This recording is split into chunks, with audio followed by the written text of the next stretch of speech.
They laughed when they closed the door, penned them. My dad, his new wife, their daughter. Luggage in hand, tickets printed, vacation smiles plastered on their faces. Hold down the fort, Miss Stepmom smirked, though really it's not too fort. You're nothing but a freeloader living in our house like yo on the place. And then laughter, cruel, sharp. My dad didn't defend me, he never does. That was the moment, the cut I couldn't ignore. I used to love him, used to look at him like he wasn't shakel. A man who had never let me fall, but when she came into Thepicture, everything shifted. She didn't want a stepson. She wanted a servant, Ashado. And he let her rewrite me. The first sign was small. Birthdays forgotten. Then bigger. Locks on cabinets. Whispers I wasn't supposed to hear. He'll leave someday. But until then, he's just in the way. I told myself to endure, to wait until I could stand on my own. But endurance became weakness, and weakness became their weapon. The night before they left, I heard them in the kitchen. My stepmom's voice, smug. He thinks this place is his.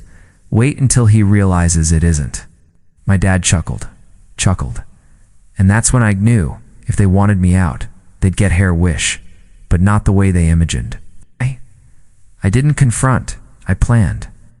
I knew their patterns where they kept the deed. Thee safe, the mail. The passwords written in sloppy pen inside kitchen drawers.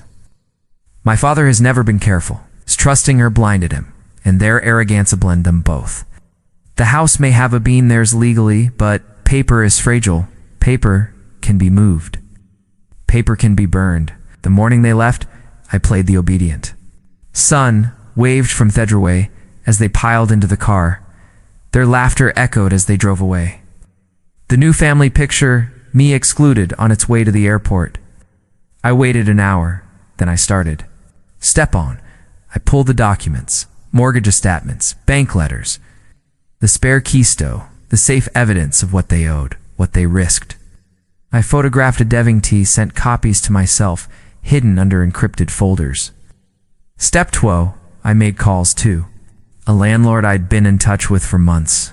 Waiting forthright time. It's a small apartment, cheap mine, under my name alone.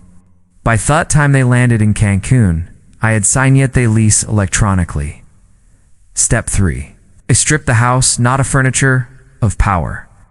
Their utilities were, under automatic payments, tied toe counts I now had information for. A few clicks, a few cancellations, quiet destruction. When they returned, there would be no electricity, no water, no internet, nothing but walls. Step 4, I packed my life. Not much really. Clothes, books, a laptop. I left Theorem's hollow so when they opened Theodore it would feel less like a home. And more like a shell. By the time the sun set, I was gone. The house stood still, silent, waiting for them to return, empty-handed. I didn't leave a note, didn't need to. Silence has a sharp edge. They came back 2 weeks later. It wasn't there to see it, but I imagined it seen, dragging suitcases across the driveway. Laughter fading into confusion when the lights wouldn't turn. On anger when the taps ran dry. Panic when Thefridge hummed dead. And then the silence. No trace of me, no sun waiting at Theodore. I let them feel it, the void. They had laughed at me, called me a freeloader in the house. I helped keep standing. The house where I cover it their debts with extra shifts. The house I cleaned, maintained, filled with life while they played family without me. Now the house was theirs, exactly as they wanted. Cold, useless, lifeless. The calls came first. My dad's. Voice strained, trying to sound authoritative. Where are you? What did you do? Then texts from her, venom disguised ask questions. You think you're smart? Y'all think you won? I didn't respond, because ethics isn't about winning. It's about leaving them with what they deserve, each other and nothing else. I live in my own place now, small, quiet, mine. Every bill in my name, every key on mirroring, no one calling me a freeloader, no one laughing behind my back. They don't visit. They don't invite, they don't even pretend anymore. That's fine, Becca's. Here's the truth. I didn't lock them out of the house. I'd locked myself out of their lives.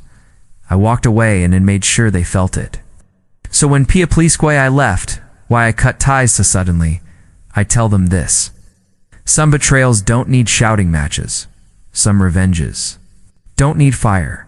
Sometimes the coldest revenge is absence, and absence